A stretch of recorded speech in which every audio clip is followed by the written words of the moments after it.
Hi, everybody, and welcome to YouTube Live. And here I am with my little friend here, the Buddha.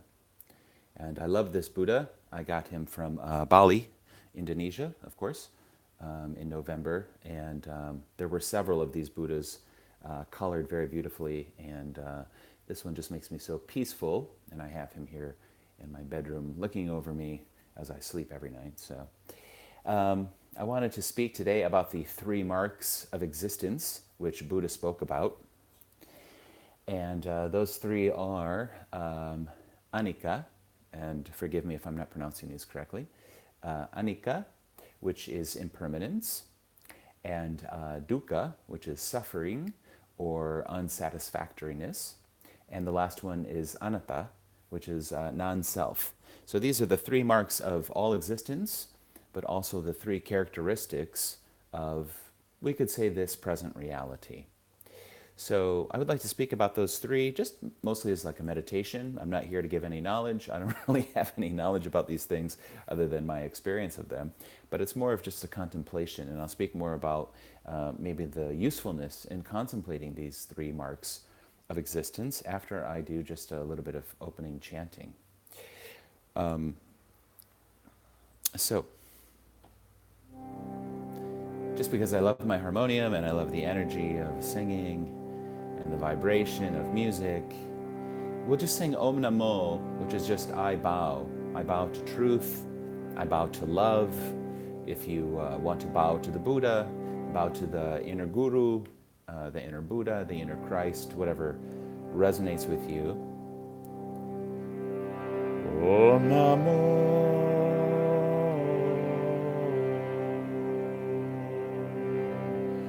Om Namo.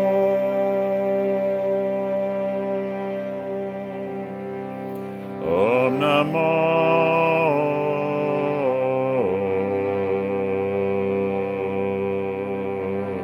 I bow before you. Om Namo.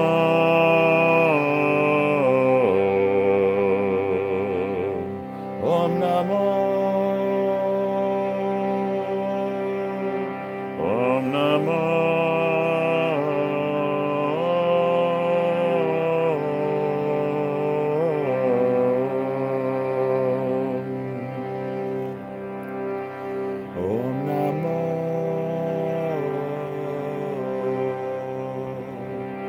Om Namo. Om Namo.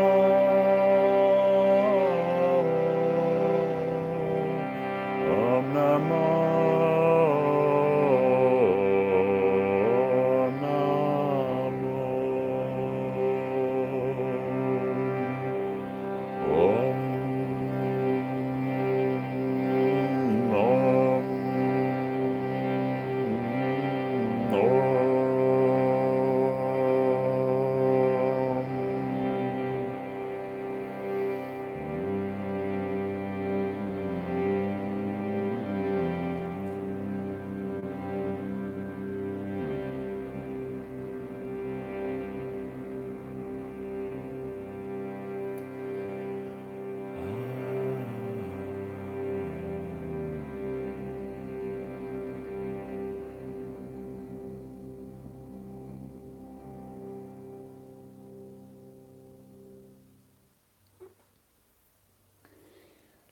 So actually, I love the concept of non-self, anatta.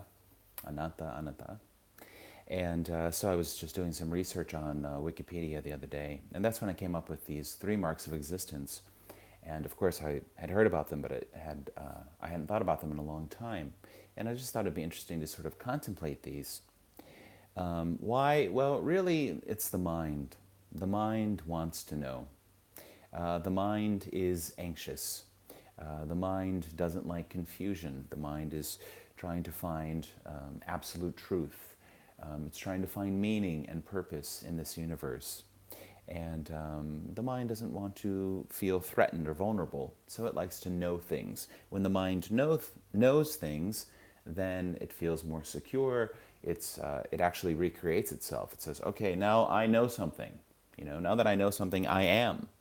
So a lot of the mental knowledge, we could say all of the mental knowledge and the concepts, are really just helping to reinforce the sense of being a separate individual self. And I'd like to start actually with that third mark of existence, which is anatta, which is non-self.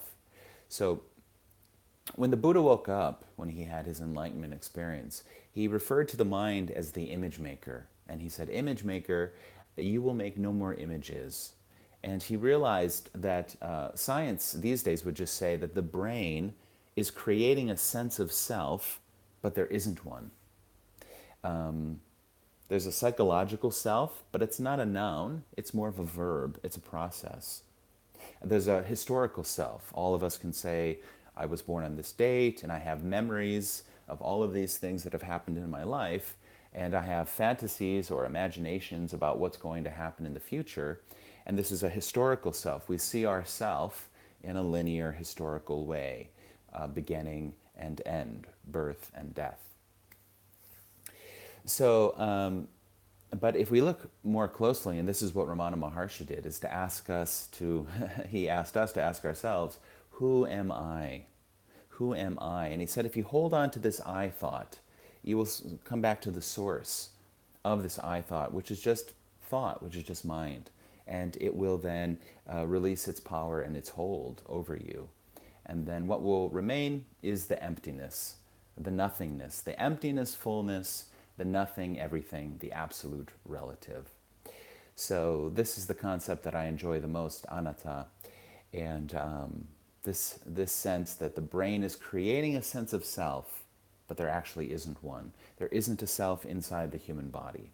And for the person who thinks that they are a self, this can be quite daunting or quite surprising or quite, I don't know, scary perhaps even. You know, the ego doesn't want to be told that it doesn't exist. And you have some people who are very adamant about this, very passionate about it.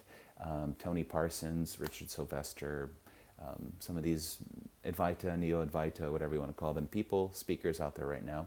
And they're all basically saying quite strongly that there isn't a self. And this can be a bit daunting, but the more you think about it, actually there's good news though. Okay, you're not a person. Nisargadatta said this, you are not a person, but you are the absolute supreme reality. You are that. So God is what is, all there is God. So what would you rather be actually? Would you rather be a constricted, contracted, energetic, separate person who has to survive and fight and effort? Or would you rather relax and melt into love and surrender to this universe, which is, of course, full of creativity and intelligence and wisdom and love? So it's actually good news to hear that there's no self. It can help. Tony Parsons says when it's realized that there isn't a self, it's like taking off a very, very tight shoe. So most of us, you know, stress is something that's somewhat of a new condition. Not that new now, but relatively new if you look at the history of humanity.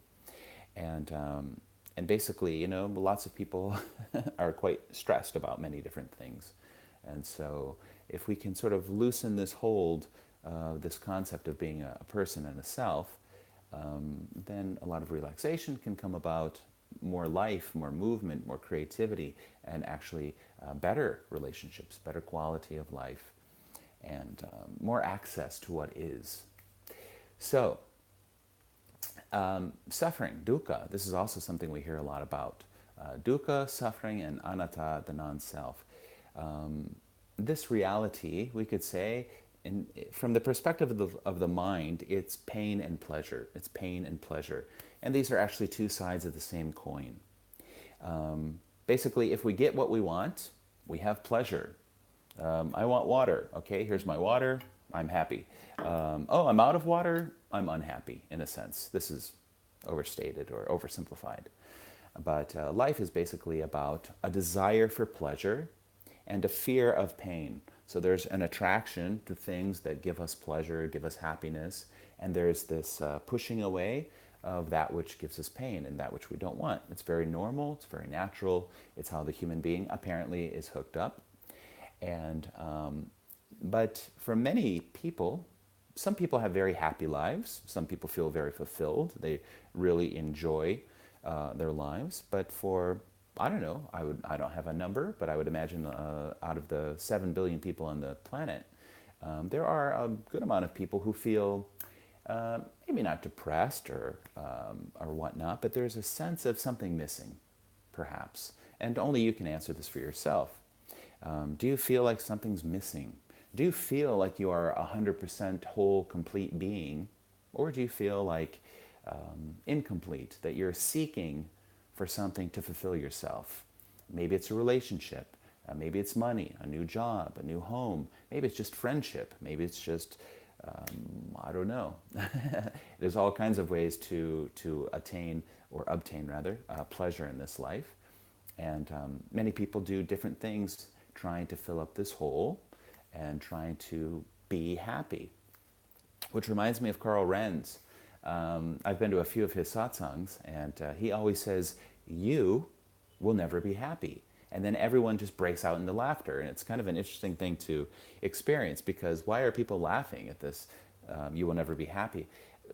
He's actually saying to the person, you, meaning this individual, seemingly individual self, you will never be happy. But you are, in a sense, happiness itself. He always ends by saying, be that which you cannot not be. You know, be what you actually are. All the efforting, all the struggling, all the suffering is coming from the mind, from the ego, from that which thinks it's a separate person, because it's trying to stay alive. And the more you strive for the pleasure, the more you may experience pain, in a sense.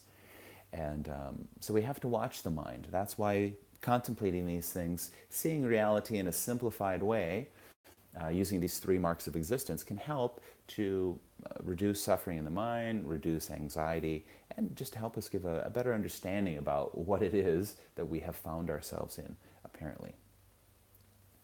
The other mark of existence is impermanence.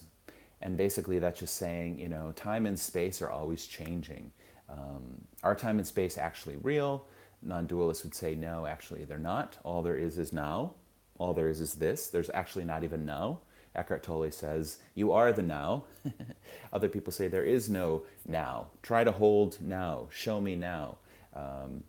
But in a sense, the way I perceive, not literally perceive life, but the way I think about life, is that life is like, you know, there's the light of awareness, and then you have the movie strip just passing in front of that light of awareness.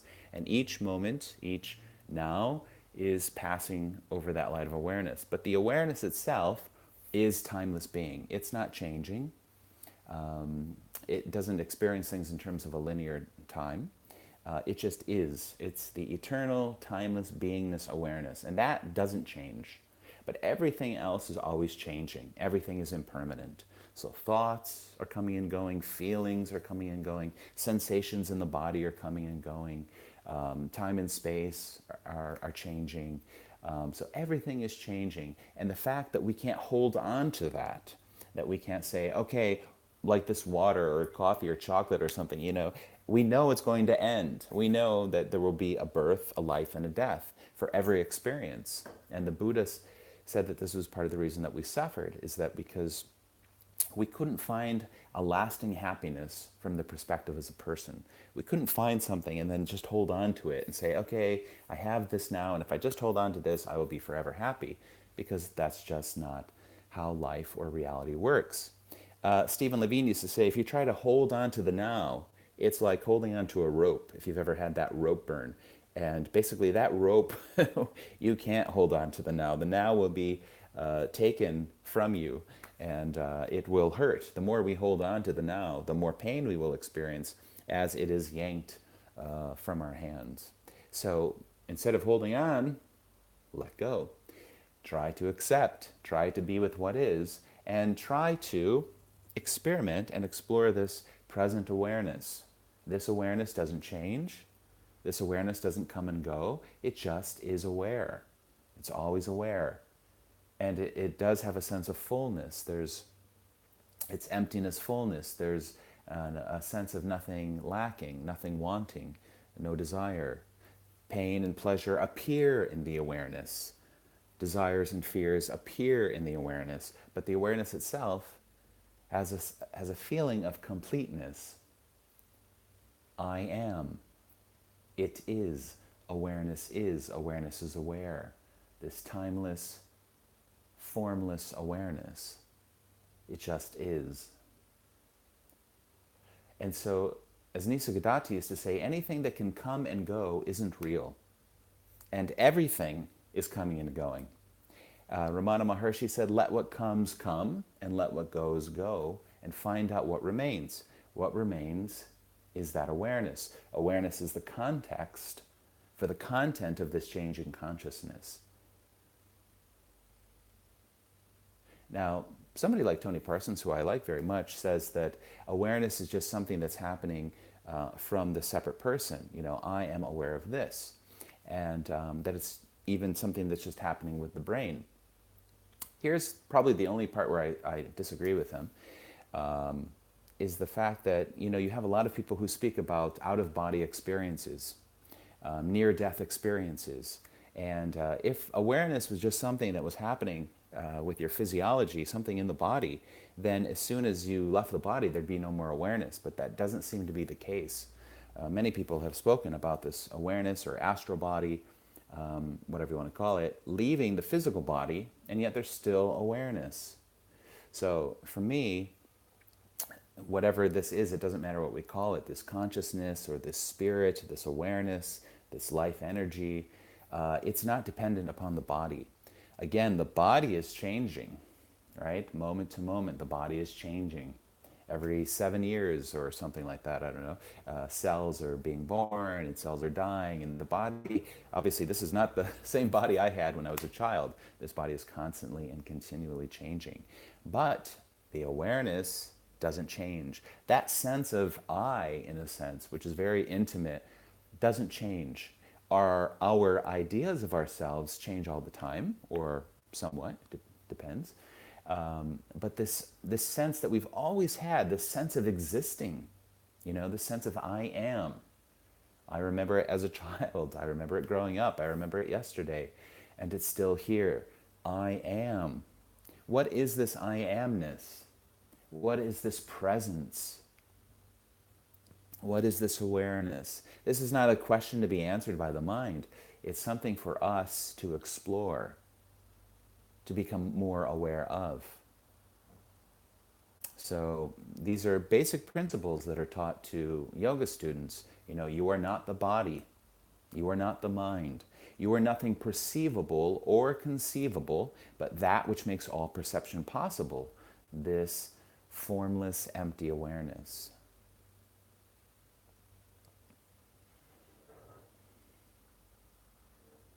Everything is coming and going. Everything is changing. But the awareness, which is prior to everything, doesn't change. It doesn't come or go. This beingness is. And this awareness, in a sense, everywhere you look, it is, in a sense. There is awareness outside of the cars driving by. There's awareness inside the body, feeling the heartbeat or feeling the lungs breathe. So awareness, actually, again, is the context. There's no in the body and out of the body. It's more everything is in this awareness. There's nothing outside of this awareness. If there were, how would you know? You would have to be aware of something outside of awareness to know that something exists outside of awareness, which wouldn't work. So everything is seen. Everything is within what we might call the self. But of course, Anatta is telling us there actually isn't a self. There isn't a center. There's a great drawing or diagram, rather, of the head, of the brain, and they show a little person in there, you know, with like a computer or like a steering wheel. And basically it's pointing to the fact that there isn't someone inside. You know, you can't find a person. You know, right now I can see myself in my iPhone. I can see myself. I can see the body. I can see eyes. I can see the mouth moving, hands moving. But there's just a sense, in a way, that this is just happening all by itself. You know, I didn't have anything planned to speak about. Speaking's just happening. You know, there's a creative energy, a spontaneous energy, and it's just appearing, and it's just expressing itself. And basically that could be said for all life, that life is just living life. But there's no doer. Or some people are more comfortable by saying God is the doer, that there is no separate doer, but there is God. And God is, it's a divine Leela, divine play, that everything is Krishna or everything is Brahma or something like that.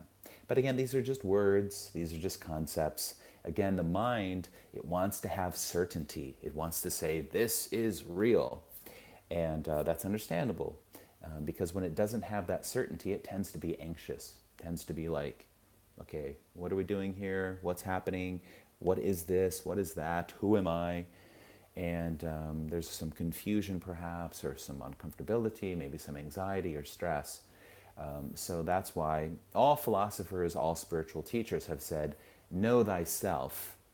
And of course, Buddha would say there isn't a self, but there is something. There is something, right? And that's sort of interesting, right? That there is something apparently happening. There is the appearance of a world. There is an appearance of a body. There is an appearance of words and thoughts and feelings and actions that happen every day and all the time. And, hello, and there is, of course, just this awareness, which is watching everything. We could say everything, which is just watching the movie of life. So some people might say, well, this seems very disempowering or unempowering. What about me? And how much control do I have? And I would never say you have all the control in the world or you have no control. I would actually say, what's your experience? It always comes back to your experience. How much control do you feel like you have? You know, again, right now I feel a little bit of thirst, right? I feel sort of thirsty.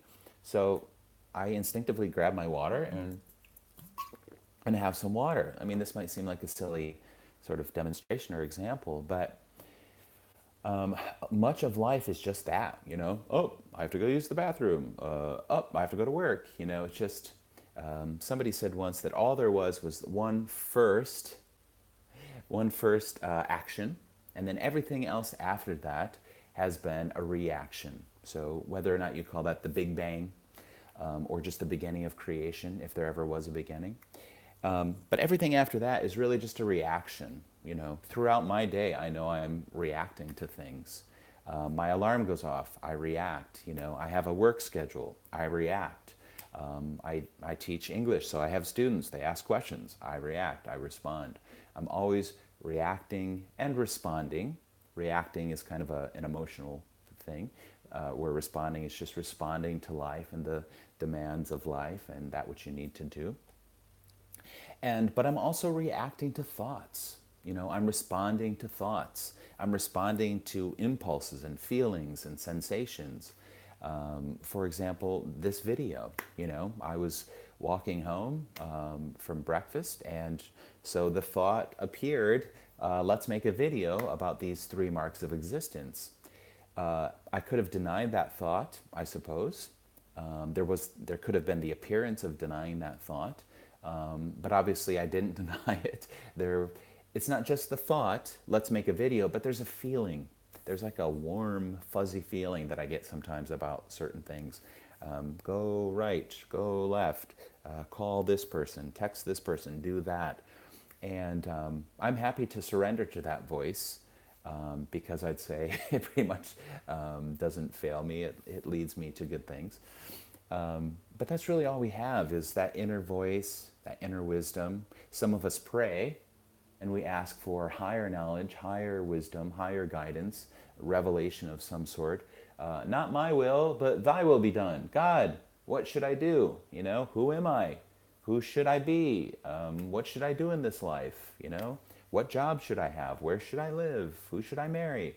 All of these questions, sometimes it feels a little bit safer in a sense to surrender to this.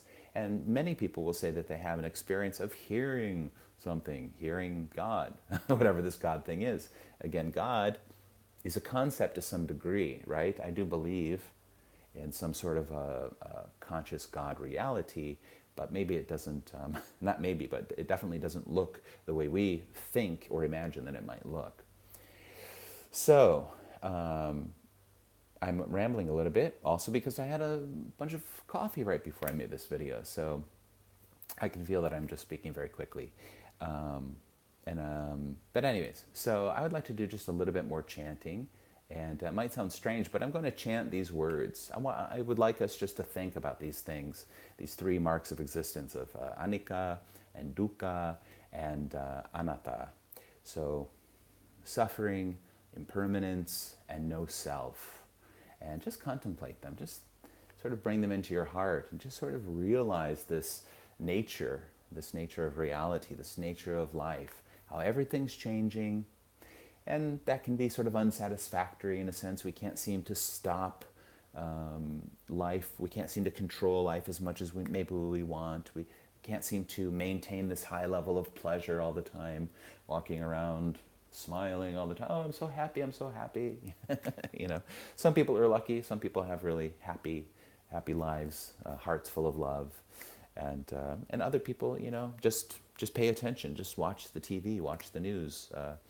You know, I can step outside of my apartment. I can see people who look like they are suffering to some degree, or who aren't ecstatically happy, right? So there's a whole spectrum of happiness and unhappiness, suffering and non-suffering.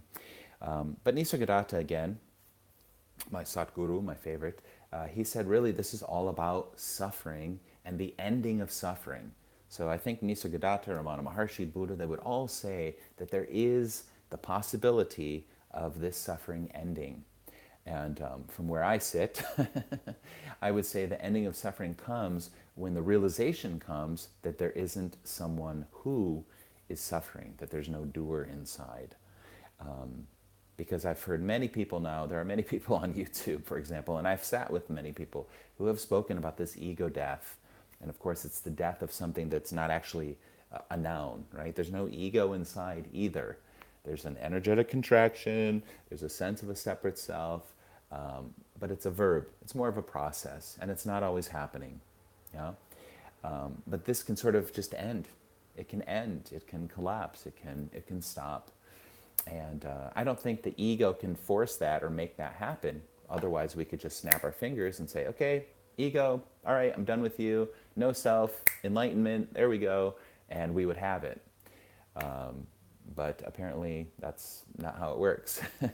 It's up to God's grace, or it's just a mystery, and who knows how or why it happens. Happens to some people, doesn't happen to other people.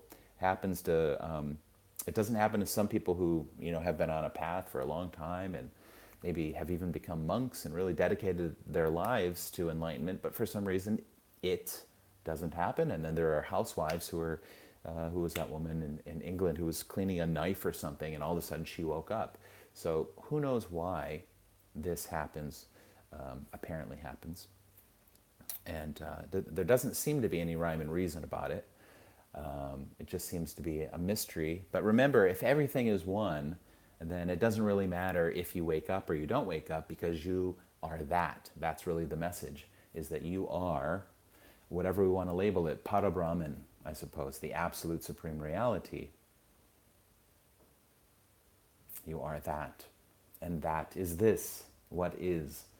All there is what is. And it's here. What is here. There's no distance, there's no path to now, to this. It's just what is. It's here before anything is spoken. It's here during the silence. It will be here, you know, after the video as well. Sailor Bob says, keep seeing that no one is seeing, right? So there is awareness. Awareness is awareing, but I can keep coming back to the fact that there doesn't appear to be a someone inside who is doing the seeing. There's just pure seeing. It's quite simple, right? Let's look at our little Buddha friend again. I love Buddhism and I love the Buddha because he's so simple, not in a simplistic way, but he makes everything so simple and easy to understand. And that's why I love the non-duality message, Advaita Vedanta message. Just this, there's just this, yeah. And I guess all we can do as a self, which we're not, is to just, the more we can be mindful of the mind and its processes. Again, I began this video basically saying that the Buddha, when he woke up, said, image maker, I have seen you, you shall make no more image. Yeah? So that's all we can really do, as long as there is a person or the appearance of a separate self, is to just keep seeing the mind and watching the mind, seeing its tricks, although I don't like to see the mind as a villain. It's just consciousness. There actually isn't a mind. Can you show me a mind? So there's just processes happening, and there's awareness of these processes. And the more we can be aware of these processes, the more we won't get sucked into the drama. We won't get sucked into the pain. We may still. I get sucked into pain and drama. It happens. And maybe there's even a part of us that likes that. I used to be an actor, and I kind of like the drama and the story and the movie and the love affair of life and the struggle and things like that. But also that can be, when you see really what's happening, you see, this is just suffering. It's not helping me. It doesn't feel good. And so if we can just kind of say, okay, mind, which doesn't exist actually, let's just put you here and let's give you love, because I really do believe that that's really, in a sense, what we all want and perhaps even need, is just unconditional love, mercy and kindness and forgiveness. Because I don't know about you, but when I'm living love, when I feel love, when I'm just singing, when I'm swimming, when I'm doing yoga, this is when I just feel like everything is just flowing, and there's an energy, there's a spirit that love has, there's a spirit that kindness has, and it's a much more enjoyable way to live. And so I think all of these people who are selfless and who give so much of their time and their energy to helping people, it's because they have experienced firsthand that, when I love, I receive love. When I give love, I also am given love. And it just spreads and it increases. And you could probably say the same thing about hatred or negative qualities, that the same thing happens. The more we go to war, the more war just continues and continues and continues. So, for our own benefit, let us have the wisdom and the seeing that, okay, is it love? Is it hatred? Is it kindness? Is it being a jerk or something like that? What's going to be our choice, if we have a choice? But I do believe something happens when we see things clearly, that new choices arise and new pathways are open to us. So this is the benefit of meditation and contemplation, and just taking a few moments every day to just sort of clean the slate, give yourself a moment, and really ask the deep questions. Who am I? Is there an I? What is the nature of this reality? Do I notice this impermanence? Do I notice this unsatisfactoriness? Do I notice that there's no separate self? I can't find a self inside. And using my apparent free will, how do I choose to live? How do I choose to live in this life? How much love can I cultivate? Because you can cultivate love to a degree, for sure. That's what people have been doing for years, through spiritual practices and through surrendering to the love and praying for love. Many people have experiences of praying for love and praying for transformation. I think transformation is a wonderful word, of course, a wonderful process, to surrender to something.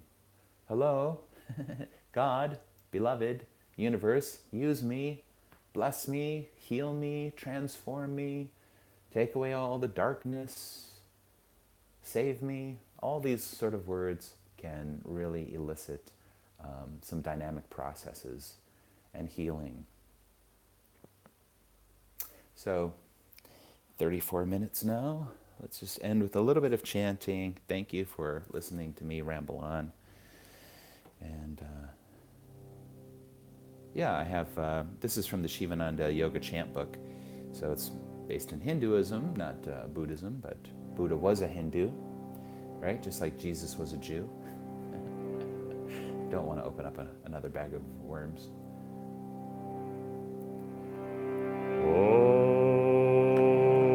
Om Triambakam yajamahe Sagundhim pushtivardhanam Urvarukamiva bandhanam Rityo mukshyam amritat Om Triambakam yajamahe Sagundhim pushtivardhanam Urvarukamiva bandhanam Rityo mukshyam amritat Om Triambakam yajamahe Sagundhim pushtivardhanam Urvarukamiva bandhanam Rityo mukshyam amritat Sarveshyam svastir bhavatu Sarveshyam shantir bhavatu Sarveshyam purnam bhavatu Sarveshyam mangalam bhavatu Sarveshyam svastir bhavatu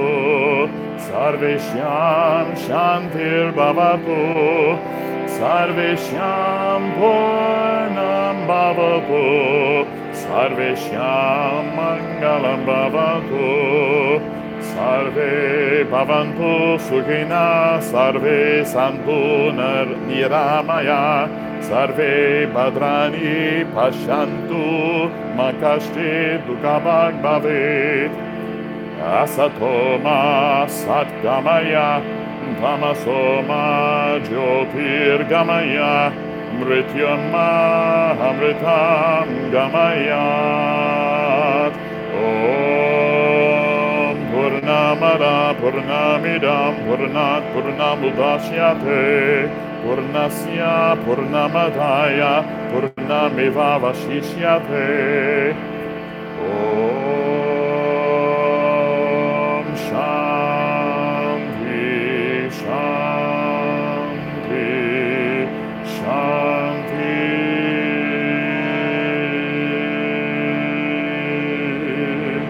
Om Peace Peace Peace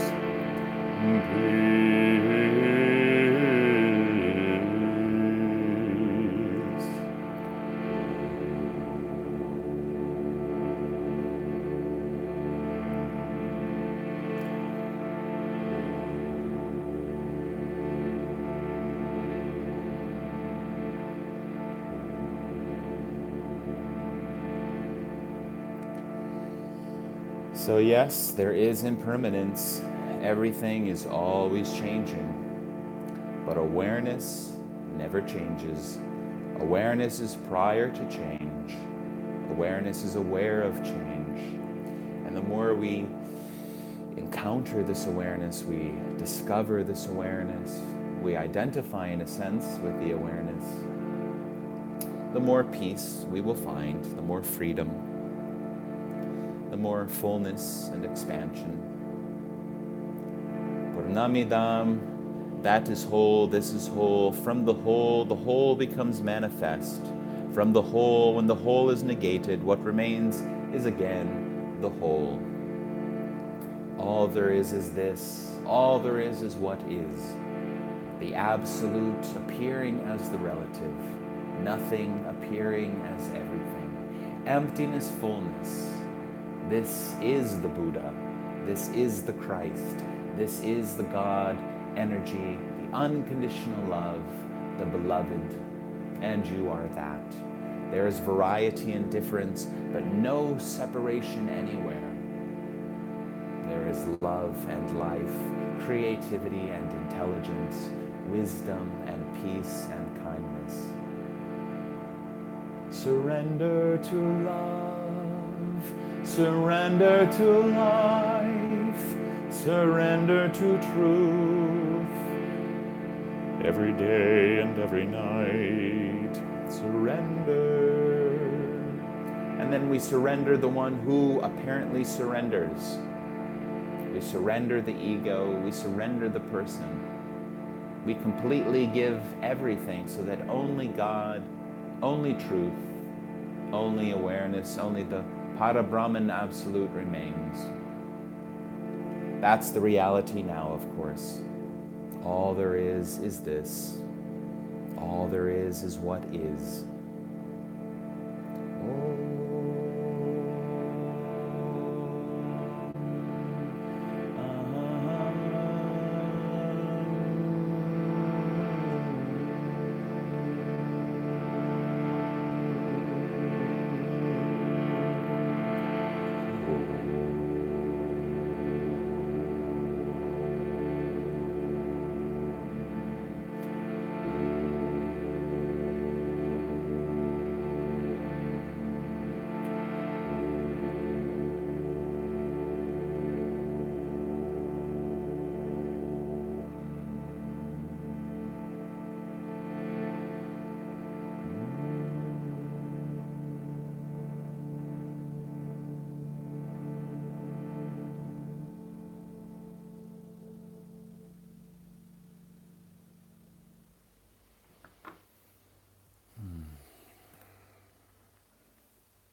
Just spending a last moment here focused on peace and love.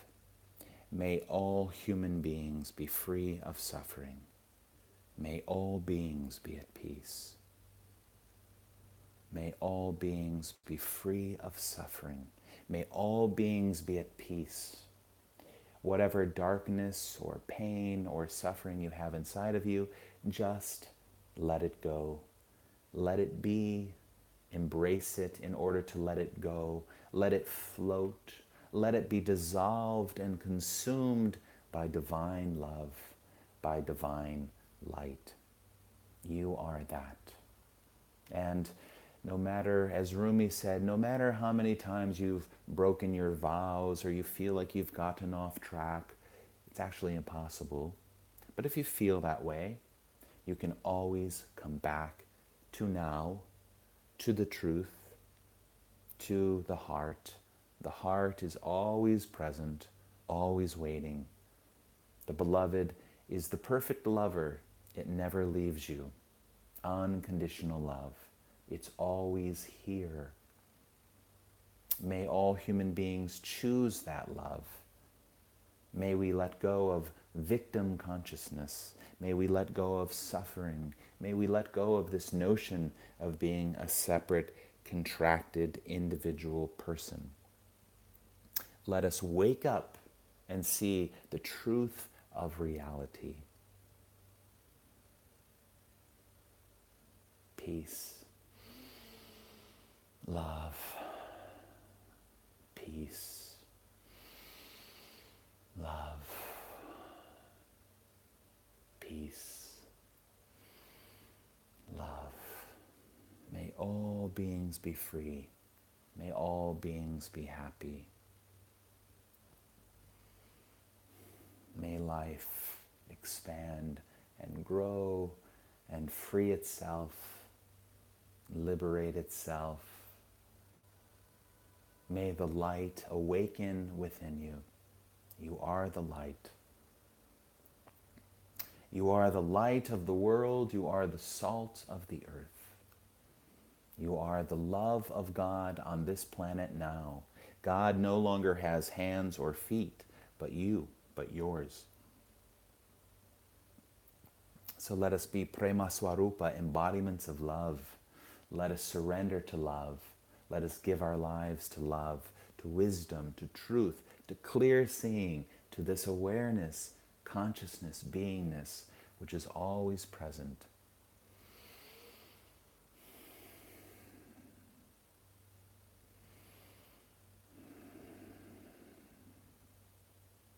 Gate, gate, parasamgate, bodhi swaha. Beyond, beyond, beyond. There's no place to stop, really. We just keep going and expanding and moving and allowing ourselves to flow. And life continues. Even after the so-called death of the ego, the death of the separate self, again, which it's the appearance of that happening. There is no self. Then especially perhaps life is free, really free now of the constraints, the imagined constraints. And now it is really free to love and serve and just be what it is. This wholeness, this perfection in a sense.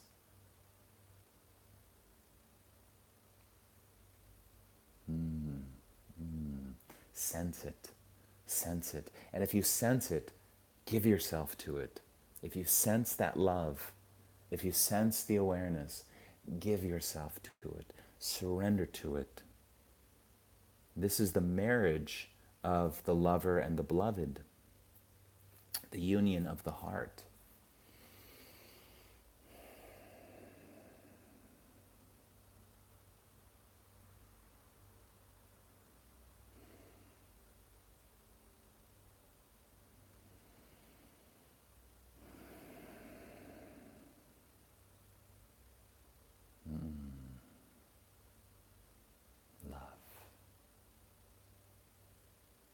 It's not just an emotional love, it's a vibration of love. It's the presence of an unconditional love. It's the frequency of light and love and freedom and truth and goodness. Let it expand. Let it float. Let it live. Let it be.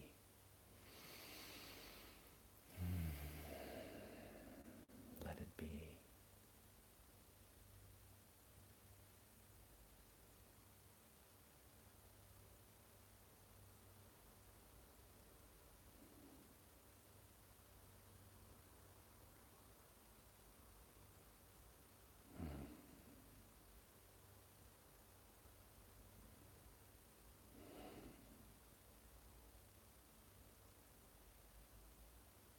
The truth will clean you. It will cleanse you. It will find everything that no longer serves you and discard it. It will empty this vessel and fill it with pure love, compassion, mercy, light.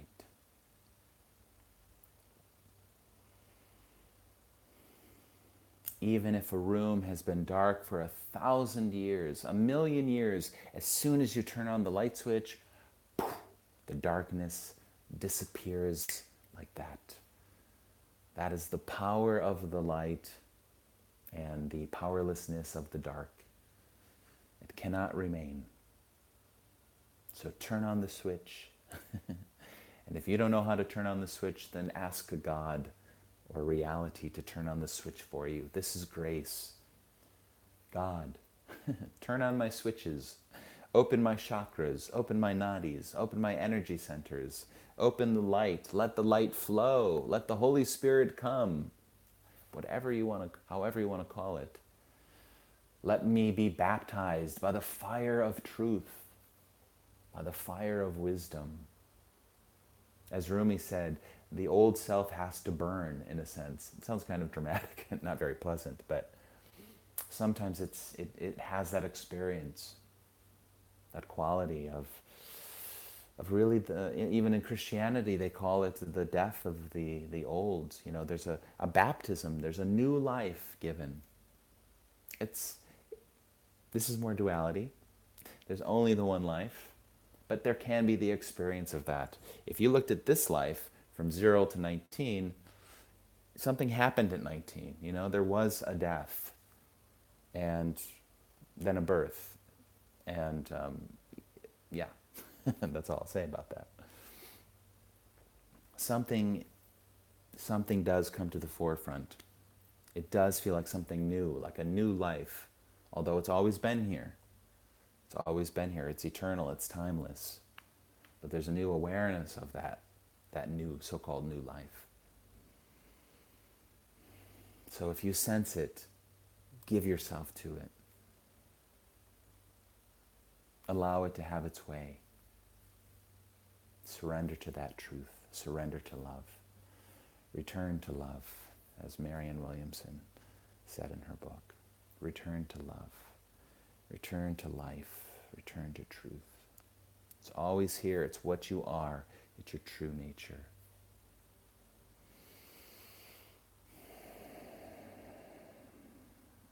Peace, peace, peace. Namaste, namaste. The awareness here recognizes the awareness there.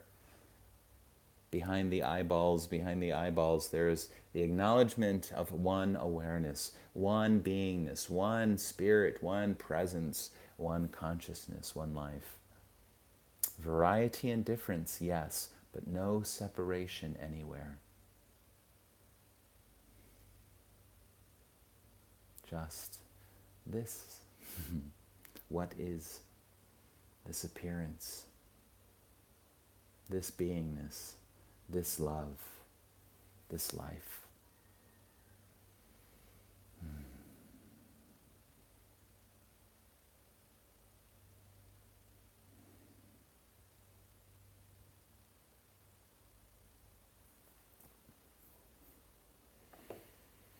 Namaste. Thank you.